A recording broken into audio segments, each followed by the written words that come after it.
Apa yang harus dilakukan? Bikinin minum dulu, siapin makannya dulu, terus pakai kiasan. Pak, mama tuh pengen jadi istri yang solehah.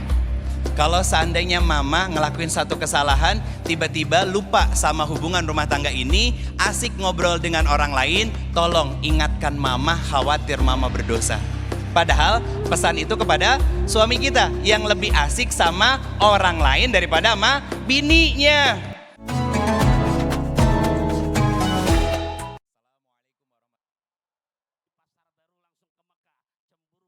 Bu,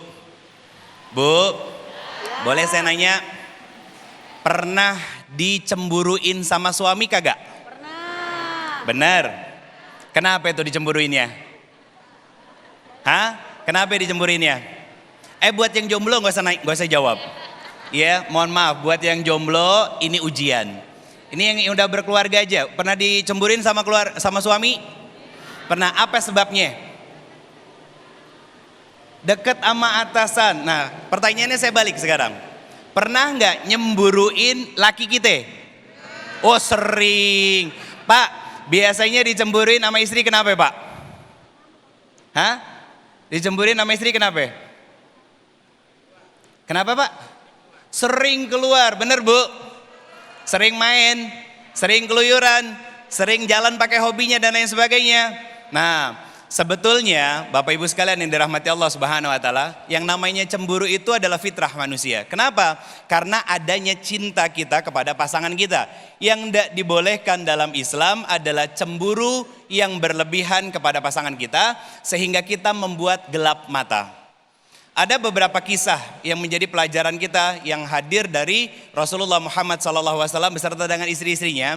Itu kenapa Allah berfirman di Quran surat ketiga ayat 31, kata Allah Subhanahu wa taala, "Qul in kuntum tuhibbunallah fattabi'uni."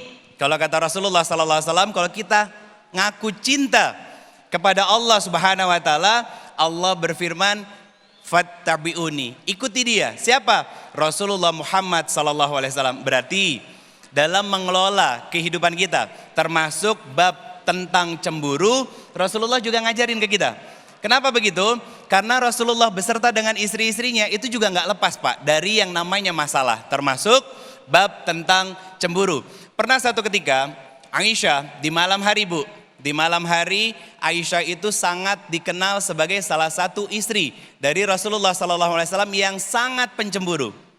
Pertanyaannya gini, kenapa Aisyah begitu pencemburu kepada Rasulullah SAW? Karena Rasulullah adalah cinta pertama dan terakhir bagi Aisyah. Karena apa? Sebelumnya Aisyah tidak pernah punya pengalaman dengan laki-laki manapun, dan setelahnya tidak pernah punya pengalaman dengan laki-laki manapun. Maka begitu besar cinta dari Aisyah kepada Rasulullah SAW. Suatu malam ketika Aisyah sedang tertidur, apa yang dilakukan oleh Rasulullah SAW?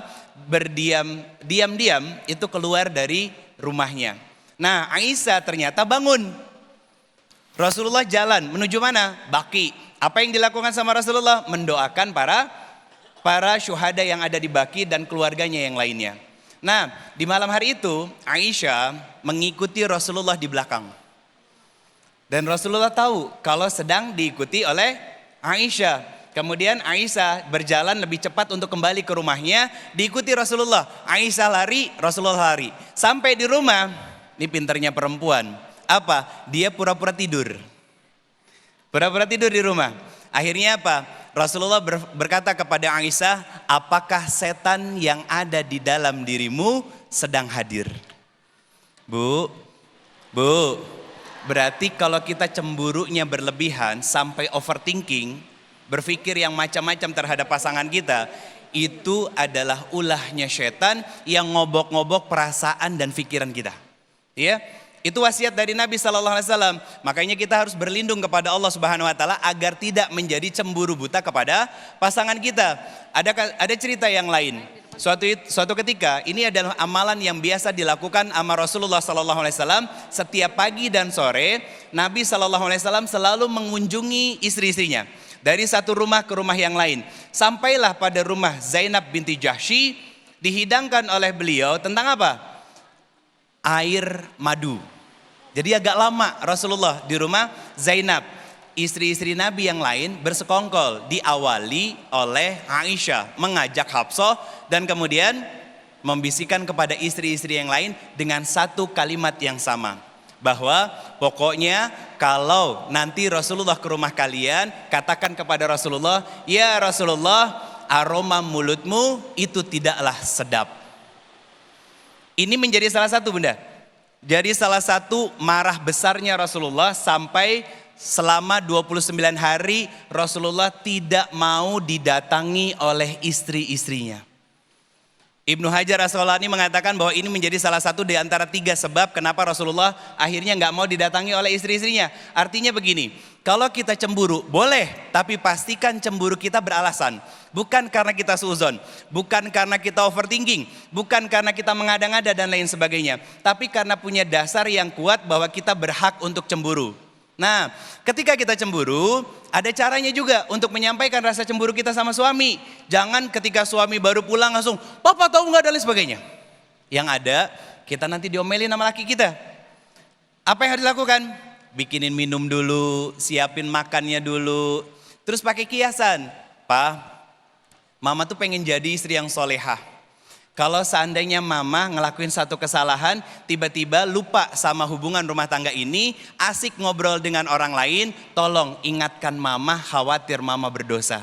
Padahal pesan itu kepada suami kita yang lebih asik sama orang lain daripada sama bininya.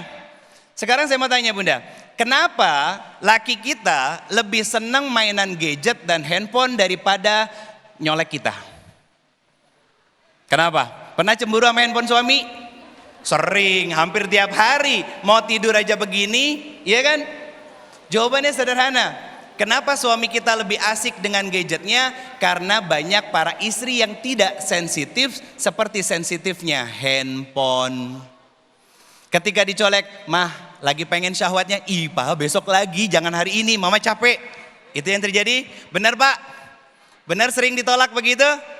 Nah, itu kasihan. Akhirnya apa? Sekali 2 kali oke, tapi akhirnya berulang kali dan terus terjadi. Akhirnya apa? Dialihkan semuanya pada kehidupan yang lain. Apa? Dunia maya. Dan akhirnya apa? Suami kita sibuk dengan dunianya masing-masing. Jangan merasa cemburu karena itu. Karena apa? Karena semua ulah tangan kita sendiri. Barakallahu fikum.